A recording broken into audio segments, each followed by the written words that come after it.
नमस्कार दोस्तों, स्वागत है आपका मिस्ट्री वर्स चैनल पर, जहां हम आपको सुनाते हैं भारतीय पुराणों और सनातन धर्म की अद्भुत कहानियां। आज हम लाए हैं महाभारत के सबसे लोकप्रिय किरदार दानवीर कर्ण के पूर्व जन्म की रोचक कहानी। हम जानते हैं कि कर्ण जीवन भर अपने कष्टों, दुर्भाग्य और श्रापों का बोझ उठाते रहे और जो अंत में अपने दोस्त दुर्योधन का ऋण चुकाते हुए महाभारत के भीषण युद्ध में अर्जुन और श्री कृष्ण के द्वारा वीर गति को प्राप्त हुए। कर्ण की पूरी जिंदगी संघर्ष और पीड़ा से भरी हुई थी, लेकिन क्या इसका कारण सिर्फ उनके वर्तमान जीवन का घटनाक्रम ही था या उनके पूर्व जन्म का श्राप? तो शुरू करते हैं कर्ण के पूर्व जन्म की वो कहानी जो शायद आपने कभी नहीं सुनी होगी, तो वीडियो को अंत तक जरूर देखें। बात है त्रेता युग के अंत के समय की। एक दानव था जिसका नाम था दंभोदभव। दंभोदभव एक अद्वितीय वीर था। वो इतना प्रतापी था कि उसने संपूर्ण पृथ्वी को जीत लिया था। अब उसका कोई भी शत्रु इस धरती पर जीवित नहीं बचा था, लेकिन दंभोदभव को हमेशा मृत्यु का डर सताता था। इसीलिए उसने एक दिन सोचा कि वो सूर्य देव को प्रसन्न करके उनसे अमर होने का वरदान मांगेगा। अमर होने की इच्छा लिए दंभोदभव ने सूर्य देव का कठोर तप किया। उसका यह तप कई वर्षों तक चलता रहा। उसकी कठोर तपस्या से सूर्य देव अत्यंत प्रसन्न हुए और उन्होंने दंभोदभव को दर्शन दिए। अति प्रसन्न सूर्य देव ने दंभोदभव से कहा कि मैं तुम्हारी भक्ति से अत्यंत प्रसन्न हूँ। तुम मुझसे एक वर मांग सकते हो। अमृत की इच्छा लिए दंभोदभव ने तुरंत ही सूर्य देव से अमर होने का वरदान मांग लिया।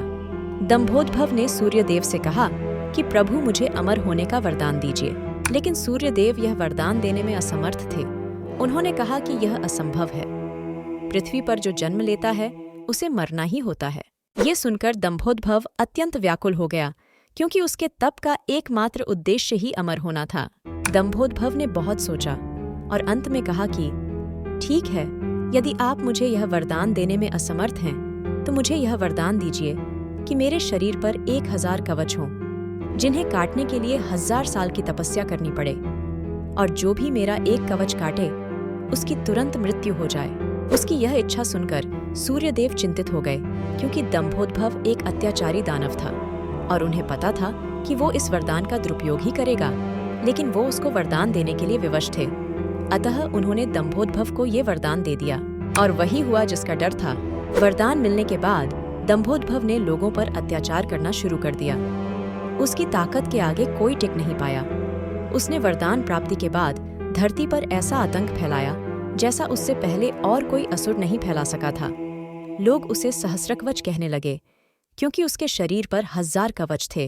दंभोदभव के अत्याचारों से कुपित होकर राजा दक्ष और रानी प्रसूति की बेटी देवी मूर्ति, जो देवी सती की छोटी बहन और धर्मदेव की पत्नी थीं, उन्होंने इस दानव को समाप्त करने के लिए भगवान विष्णु की तपस्या की। विष्णु जी उसकी भक्ति से प्रसन्न हुए और उन्होंने वचन दिया कि वे सहस्रकवच का नाश करेंगे। उसके पश्चात देवी मूर्ति को 2 पुत्र हुए, नारायण और नर। देवी मूर्ति के दोनों पुत्र नर और नारायण भगवान विष्णु के ही आंशिक अवतार थे। अतः शरीर से अलग होते हुए भी आत्मिक रूप से दोनों एक ही थे। नारायण और नर बड़े हुए और उन्होंने सहस्रकवच के खिलाफ युद्ध किया। नर ने सहस्रकवच को चुनौती दी, जबकि नारायण ने 1000 साल की तपस्या की। जब नर ने सहस्रकवच का एक कवच काटा तो सूर्य देव से मिले वरदान के अनुसार नर की मृत्यु हो गई, लेकिन नारायण ने अपने मृत्युंजय मंत्र से उन्हें जीवित कर दिया। यह क्रम चलता रहा। जब जब नर सहस्रकवच का कवच काटते उनकी मृत्यु हो जाती, और हर बार नारायण मृत्युंजय मंत्र से उनको जीवित कर देते। कई 100 वर्षों तक यह युद्ध चलता रहा और एक एक करके सहस्रकवच के 999 कवच कट गए। अब सहस्रकवच के पास सूर्यदेव का दिया सिर्फ एक कवच ही शेष बचा था। अपनी मृत्यु सामने देखकर सहस्रकवच भागकर सूर्यदेव के पास शरण लेने चला गया, लेकिन नारायण ने उसका पीछा किया और उन्होंने अत्यंत कुपित होकर सूर्यदेव से कहा कि वह सहस्रकवच को उन्हें सौंप दें। सूर्यदेव ने मना कर दिया, क्योंकि सहस्रकवच उनका भक्त था। नारायण ने सूर्यदेव को श्राप दिया कि वह मनुष्य के रूप में पृथ्वी पर जन्म लेंगे और कष्ट भोगेंगे।